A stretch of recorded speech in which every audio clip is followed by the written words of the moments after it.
work it out. And we got it. And we got it. We got something to talk about. And we got something to talk about. We got something, let's work it out. Welcome to another episode of Unbranded, where we invite the elephant in the room and we have unscripted and unapologetic talk. I'm your host, Darryl B, and an all-around beautiful brother, mental health practitioner, master's in social work, reentry consultant. I wear so many hats because I care about the community. I came up in the community, and the community is what matters most to me. And so the elephants that we face, we come and we talk. Tonight's guest is Mr. Jorge Diaz. He has over 25 years of experience in being a community activist, being an educator, and being able to address the many different illnesses that affected our community, such as HIV and AIDS, domestic violence, to name a couple. Mr. Jorge also is pursuing his doctorate degree. And yes, he does have an elephant. Let's bring Mr. Jorge on this evening. Good evening, Mr. Jorge. Good evening, good evening. How you doing today? Good, good, blessed. Blessed? All Blessed. right, man. So you have an elephant. Yes. Tell us what this elephant is. So basically this elephant that I have is called post-traumatic stress disorder, post-incarceration. I've kind of coined the term called persistent post-prison traumatic stress disorder. It's a trauma that takes place and affects those who are reentering society and civilian life after serving time in prison. Wow, you said a lot. That is indeed an elephant, especially in our community where we're overrepresented in the prison system. Indeed. Right? And so that also means that we suffer more trauma, injuries while we're in there too. That is true. Please, let's get right into the topic. Talk about what happens to a person when they become incarcerated where these traumas commence. Okay. So what happens is I was kind of trying to set the scenario. You have to kind of look at it from this standpoint. When an individual goes to prison, they have to rewire themselves mentally to be normal in an abnormal place. For a long period of time, the socialization process changing, your perception of life changes because you have to be one in order to survive in this world. So with that being said, many individuals from marginalized communities have already experienced levels of trauma. But what happens is that we learn to normalize it. So going to prison is another traumatic aspect of that, because prison, you have to look at it like this way. It's an active battlefield. What I mean an active battlefield, that you have psychological and emotional landmines laid out through the whole facility, and any wrong step can expose you to further trauma from other inmates or administration or just witnessing things. So it's really something that it's going on and it's not being addressed. I definitely think I'm following what you're saying. I truly believe when a brother or sister go away, they're still our brother and sister. So, a parent, a son, a daughter, and we still love them. That's the restorative practice in which we also promote with this show. We believe in restorative justice and restorative practices, which seem to treat the human being who has been injured. And so it sounds to me we're moving right in the same direction. So tell us a little bit more about the elephant and how you seeking to be able to identify its impact. right. So my focus right now in pursuing my doctorate is basically my dissertation is on the effect of trauma. And what happens is that in my research, when I first started doing the research, I was kind of really clueless. I didn't know how to find the material that I was looking for. But of course, as time continues, I kind of became really efficient in finding the information that I need. And what I found is that there is loads of information out there pertaining to the trauma associated with the prison experience, but no one's really saying anything about it. My position is that I want to bring attention to this trauma that's taking place because it's part of the integration process, the reentry phase, and to hopefully bring attention to the Department of Corrections or other entities where they can have a component in place that instead of just saying, here's some assistance with how do you make a resume, and here's, how you find a job, and these are the things that you do, maybe questions should be asked, like, how are you feeling? Have you experienced any trauma during the time you've been incarcerated? What are your coping skills or anything of that nature that's actually going to help someone reintegrate and have a positive reintegration, because there's so much on someone's place when they're coming home. And obviously, the longer you've been in prison, the longer it's going to be for you to reenter and to have a positive transition. One of the things I developed, and what I spoke earlier in terms of the socialization process, I've noticed, and I've talked with people from New York as far as California and other countries, what's been their experience. And I kind of developed or came across a term that I call it the Roving Knife syndrome. And the Roving Knife syndrome is something that you learn in prison, because before you physically hit that corner, your eyes are hitting that corner first, looking for whatever dangers or landmines might be laying in place that may place you in harm's way. Even after persons come home from that experience, that behavior is still the same, constantly having the roving eye, looking at corners before they hit the corners. Right. So one thing that I would like to bring attention to is how the corrections is dealing. Because at the end of the day, helping someone with a job, certain training skills, housing, that's all good and well. But if someone is not grounded psychologically to who they are and what's this next phase in their life is, then we're actually setting them up for failure. Right, right. So Jorge, Yes. you just went so fast. I'm right sorry. into some other stuff, man. I'm sorry. And I wanted to say, first, before we got basically what the call to action and what you're trying to do to help people receive services and treatment that they need, let's help the audience understand what type of trauma does a person, a man or a woman who's incarcerated, experience, right? That will also stay with them, and or they will need treatment in order to break that upon transition back into society. Okay, great question. So there's something called chronic PTSD. Chronic PTSD, basically, it's trauma that individuals experience throughout the course of their life, right? And because trauma has become a normal way of life in these marginalized communities, people go throughout life undiagnosed, right? And whatever traumas they've seen in their life, being a victim of a crime, or witnessing a crime, hearing of a crime, or something that's really that's very traumatic, they come away with that and they normalize it and they continue and they just kind of like put it in the bag. It goes unaddressed. So now, let's start with the Rikers Island piece.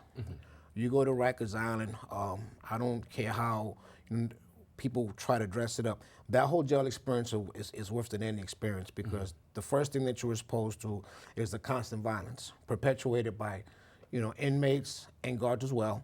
And this goes unaddressed. Right. Let me jump in a little bit. Yes. So I'm thinking the first trauma that's exposed to a person when they're arrested is the psychological trauma. Yes. The trauma of being, grabbed, thrown up against a wall, putting cuffs on, hands behind their back, treated as a subhuman at that point. Correct. Only as somebody who has done something that has hurt someone else or someone's property. Yes. Right?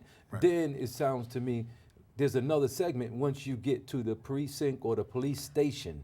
Right. That I guess you're stripped of everything personal belonging that identifies you also. That is correct. And the people who are doing it, they have no level of concern and compassion for you as a human being at that time, only as a suspect, because we're talking about the beginning. Because there are people who have been innocent, and they've still gone through this whole initial stage of dehumanization, if I'm understanding, which leads to various different traumas. Right. When they lock you up and they slam a gate and there's no one but you in there, and you have never been locked up before, I know that has to be another degree and level of trauma. Right. From that, not being able to reach out and call your loved ones, whether it's your mother, your father, your wife, your child, that's another form of injury. And the injury also extends outside of the family, but we didn't get there yet. So, I know there's layers to this. Yes. This whole psychological, emotional, and physical, not to mention the spiritual component. No, without a doubt. I mean, it's a triangular approach, how you're impacted, and I just say triangular, just trying to kind of conceptualize it. But yes, I mean, there's different levels of trauma, as you mentioned it, from the beginning you're arrested to the minute you go to the precinct. There's something going on in your mind, more so if you're a person that's innocent, like what's taking place here. So you're already guilty. Right. Bottom line, there's and even if you are guilty, exactly. you still should be treated with dignity and respect Exactly. not to be abused. Right. I want to share this and jump in before we take a break. I want to say I'm so thankful Mr. Jorge is this evening because in our community, so many of us have come and encountered the criminal justice system. It's a fact. We tend to try to ignore it and not talk about it. It's the elephant that's in our lives. Nevertheless, we have to talk about it because every arrest is not a legal arrest. When you are a person of color and you're targeted more than others, something's wrong with that. That's what's wrong with the system. So you see, we have an elephant here this evening. Mr. Jorge is the man that's bringing it to us, not only talking about the elephant, but he has a direction to go to be able to help those who have gone through this experience regain a part of their humanity, as well as to prepare to assume roles in community to help others who are still going through it. And so we will be right back with you in a moment. Unbranded. Most of my family, they never graduated high school or even let alone go to college, so I'm trying to break that barrier. My daughter Brooklyn was also a motivation for me to go back to school. It's been so amazing to be able to give our child the life that we kind of pictured us having, even though we didn't really have that. I've been in foster care my whole life. He's so strong to just be able to leave that all behind and still be able to take care of his daughter and be a good husband. Every day after work, went straight to school, studied hard, and it paid off. I could not have done it alone. We've been through so much in our life, and he never used that as an excuse, but as motivation to do better. I see the future is really bright for me. The high school diploma is just added to the confidence, and now I feel unstoppable.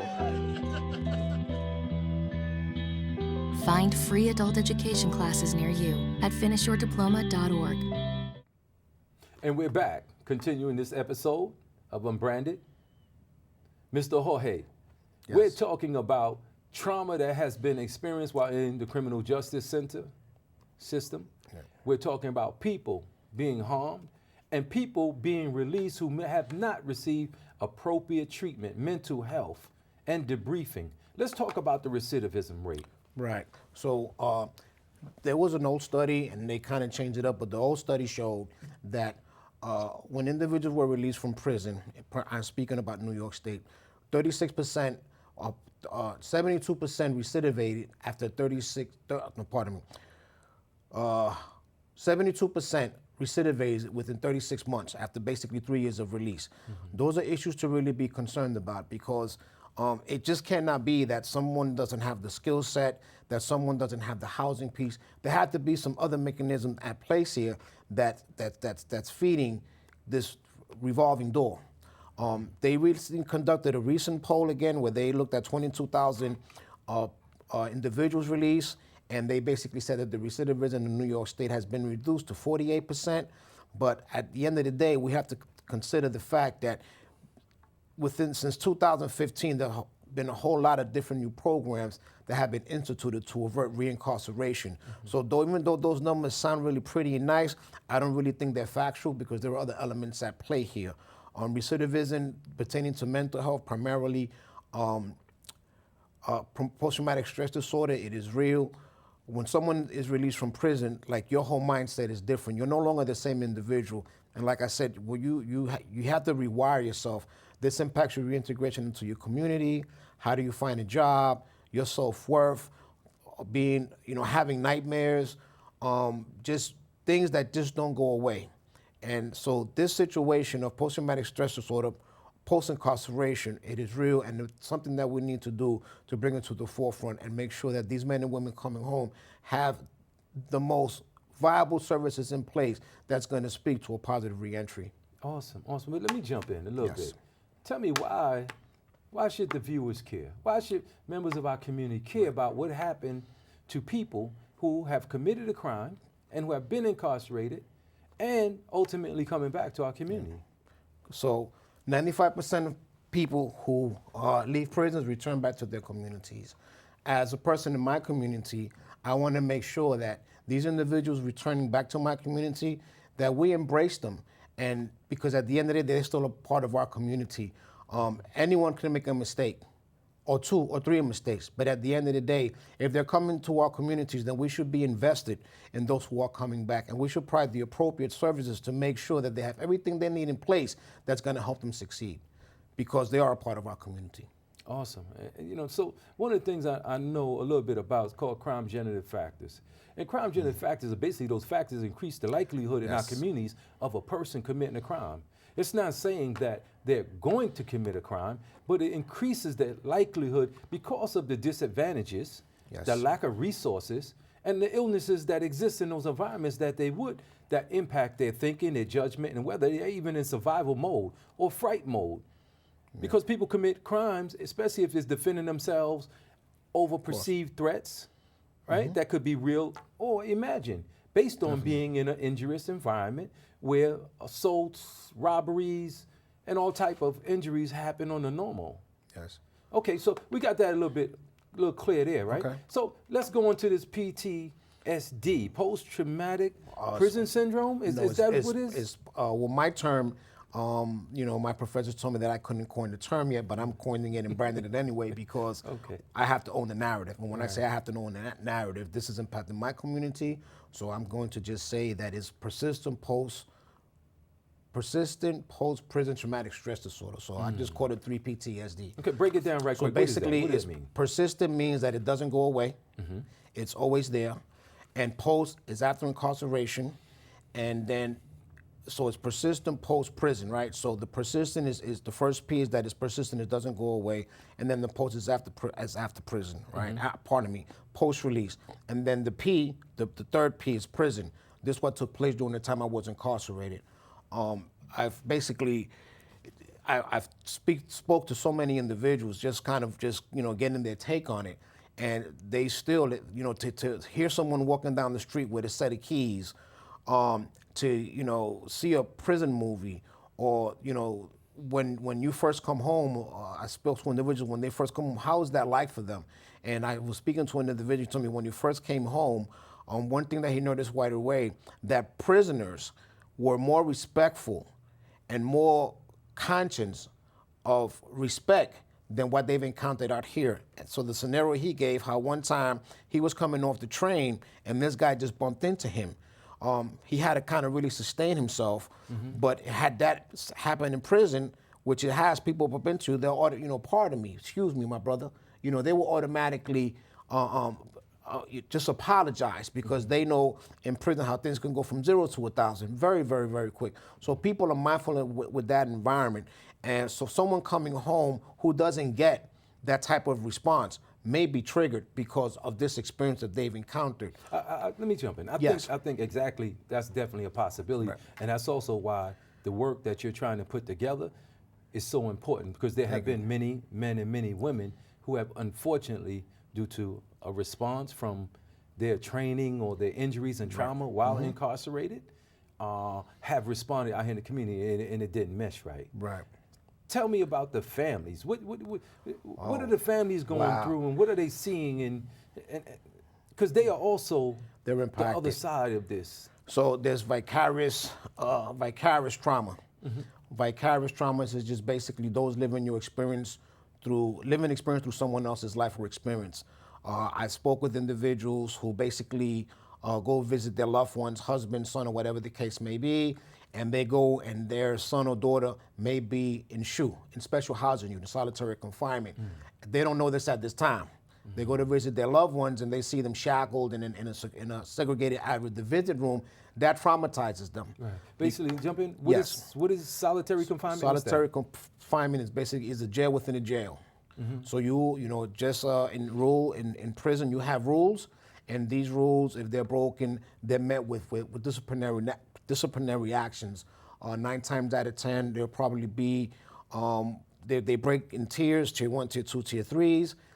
They are at an elevated level, then more than likely that entails punishment in special housing units. Okay, so let me jump in again, because Yes. I read the news, I pay attention a little bit. I understand that these solitary confinement also impact with mental illness and becoming symptomatic because of the psychological expressions of being locked in a cell 24 hours a day or 23 hours 23. a day? Right.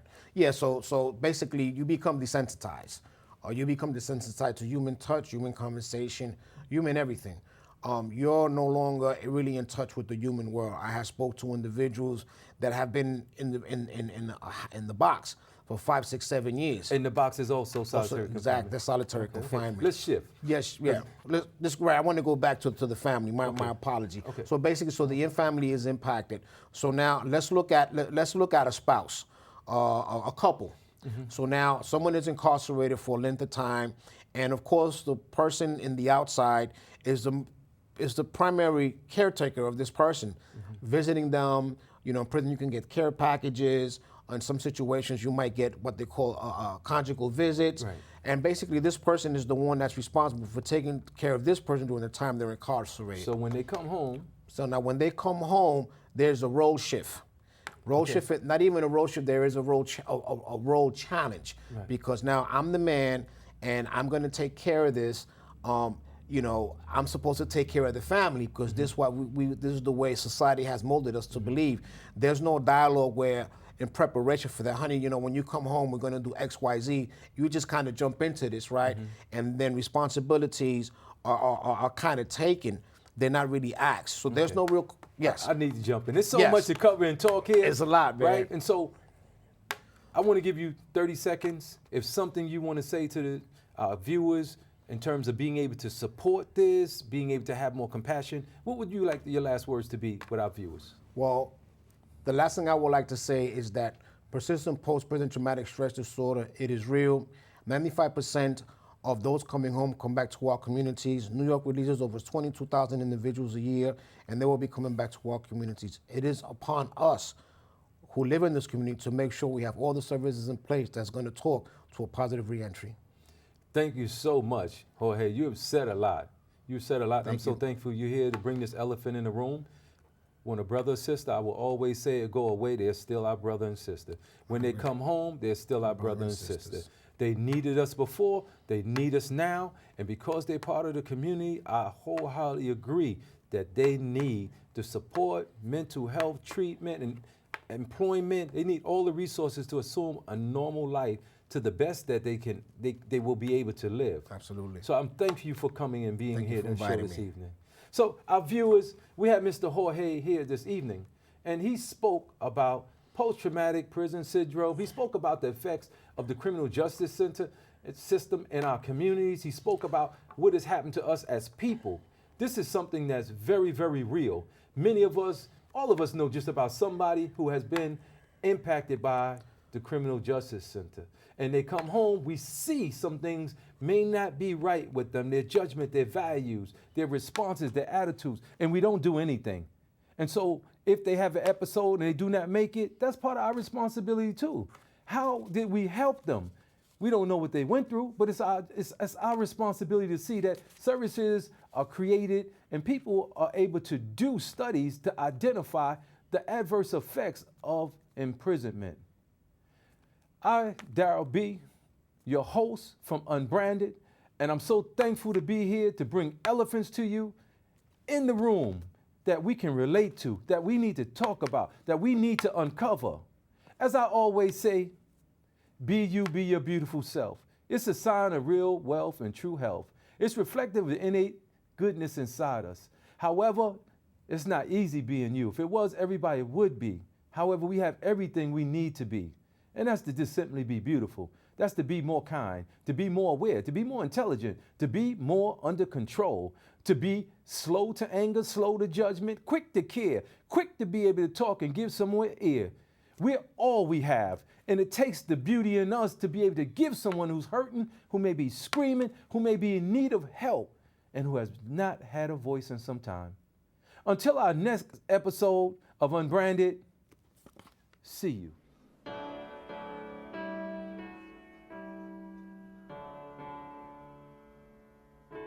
Joyful, joyful Lord, we adore thee. God of glory, Lord of love. Hearts unfold like flowers before teacher says take off your robes. Take off your robes. Do it quickly, come on. I don't know, just take off your robes. Put on anything you want. If we're gonna go out there, we're gonna go out there comfortable. Some of us. And sadness drive the dark cloud down away. Give her the immortal gladness. Fill us with a light. Fill us with a light. Oh, fill us with the light of day.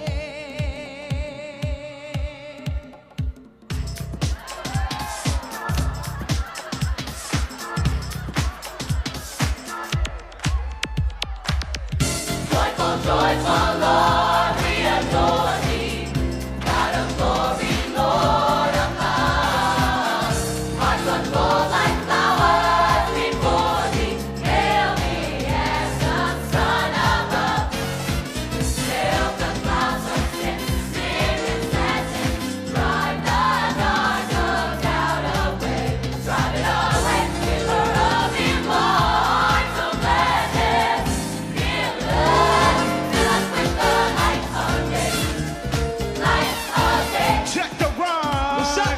Joyful, joyful, Lord, we adore thee. And in my life, I put none before thee. Yeah. Since I was a youngster, I came to know that you was the only way to go. So I had to grow and come to an understanding. And I'm down with the king, so now I'm demanding that you tell me who you're down with. See, 'cause all I know is that I'm down with G.O.D. And I'm a G.O.D. And you know me. You know what